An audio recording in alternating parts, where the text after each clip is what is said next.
We just talked about the bread molds. The yeast is actually a unicellular member of this group. Unicellular, meaning that it is single-celled. There are 3 classes in this kingdom, and they are the Ascomycetes,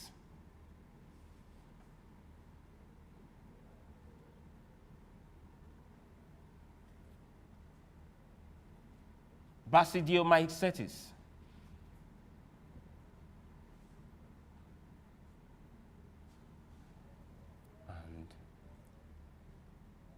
under your Basidiomycetes, you have your mushroom.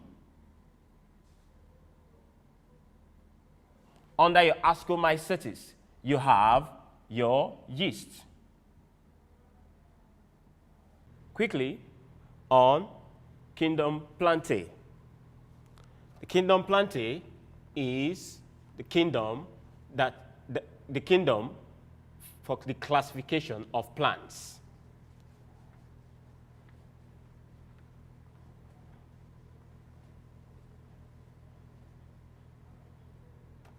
Under the kingdom Plantae, you have the phyla, phylum Talophytes,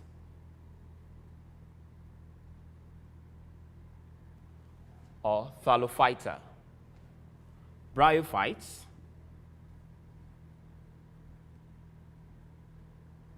or Bryophyta, Pteridophytes,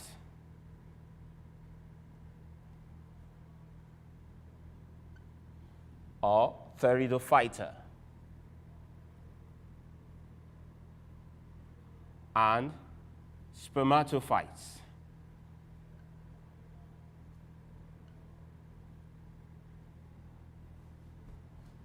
The Talophytes and Bryophytes do not possess vascular tissues. What are vascular tissues? These are the tissues that are required for the transportation of materials in the plants. The pteridophytes and the spermatophytes are true vascular plants. Hence, they are called tracheophytes.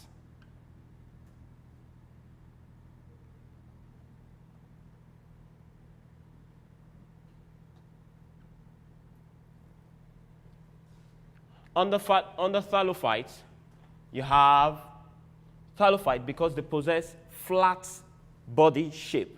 They possess flat body. The name thallus. Thallus means flat. Examples include the Spirogyra,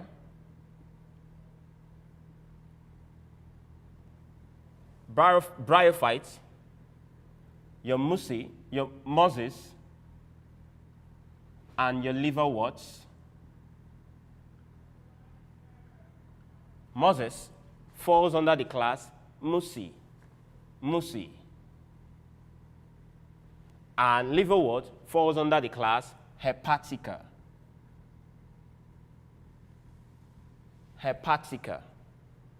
Your pteridophytes, representative member of this phylum is the Dryopteris.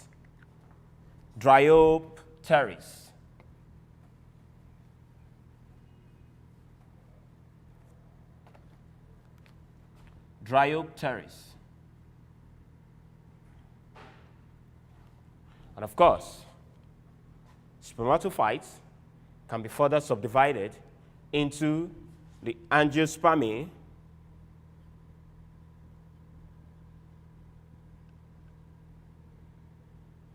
and the gymnospermae.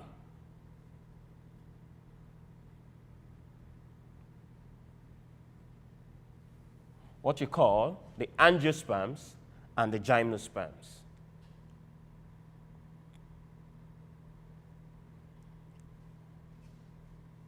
Now, in your angiospermae, it can also be further subdivided into the monocotyledons or monocots and the dicots.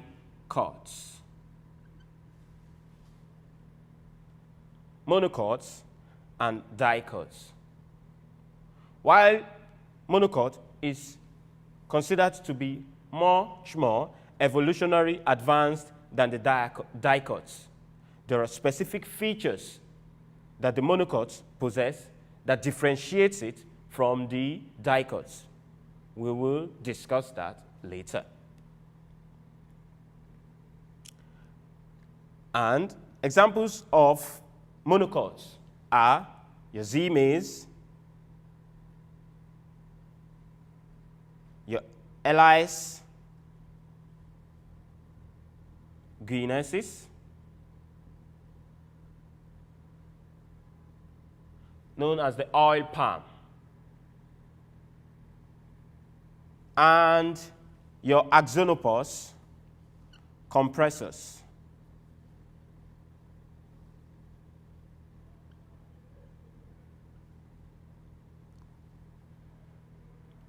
Known as the carpet grass. All these are examples of monocot plants.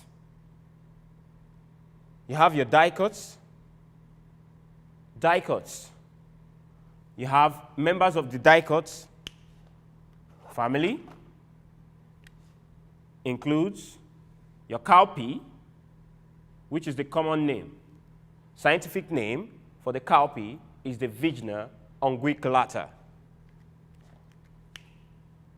Vigna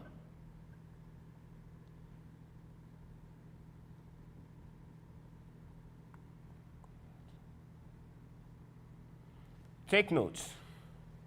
In the botanical name or botanical name for plants or scientific name for animals, the species is always written with small letter, never to be started with capital letter.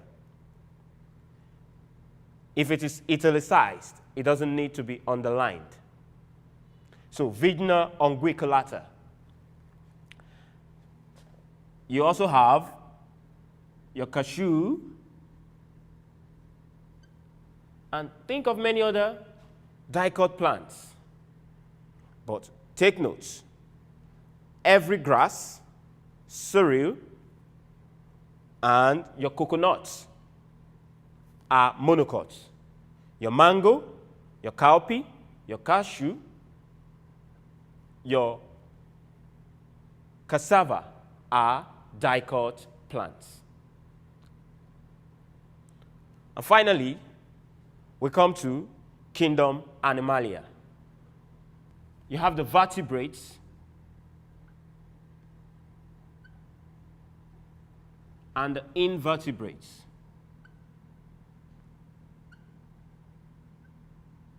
They are called vertebrates because they possess backbone. The invertebrates do not possess backbone. Under the vertebrates, you have the Pisces, Amphibia,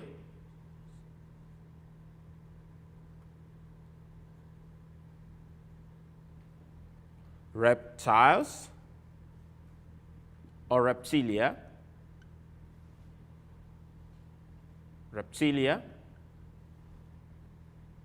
aves, and mammalia or mammals. In the invertebrates, you have the porifera,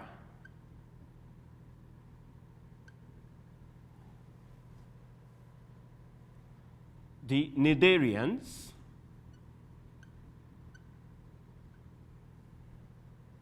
Platyhelminthes,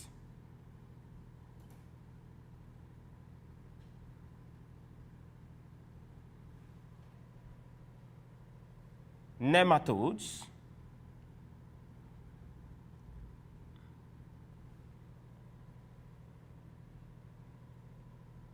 annelids,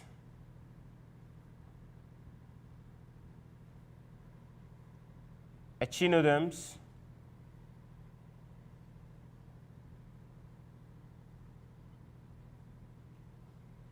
arthropods.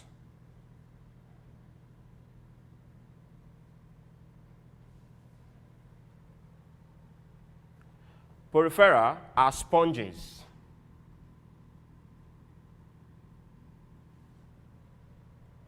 A representative member of this phylum is sponges. A representative member of phylum Cnidaria is the hydra. We have some other members, such as the jellyfish and the sea anemones.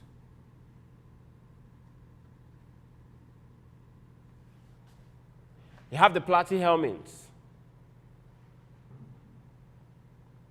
In the platyhelminthes, we have members such as the tapeworm,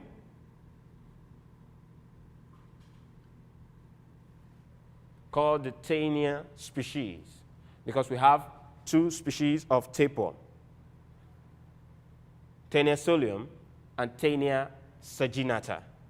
Taenia solium and Taenia saginata.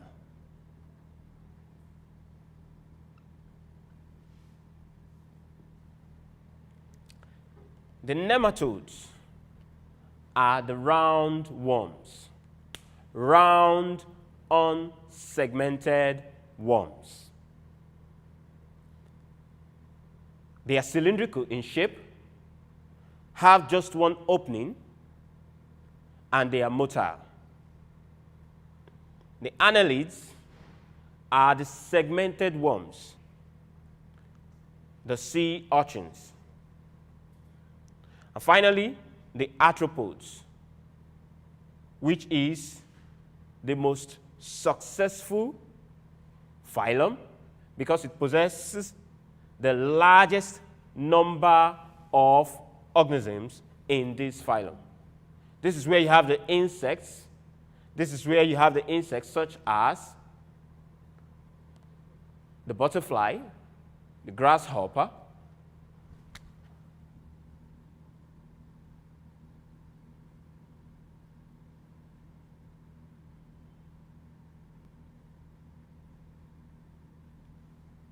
and even the class Crustacea is part of this phylum, Crustacea. Okay, that's where we draw the curtains on classification of living things. Thank you.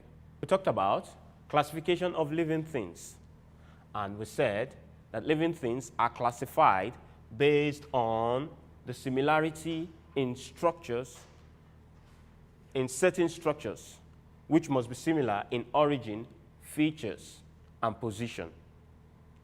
We talked about the fact that the Swedish naturalist Carolus Linnaeus produced the accepted way for the classification of organisms.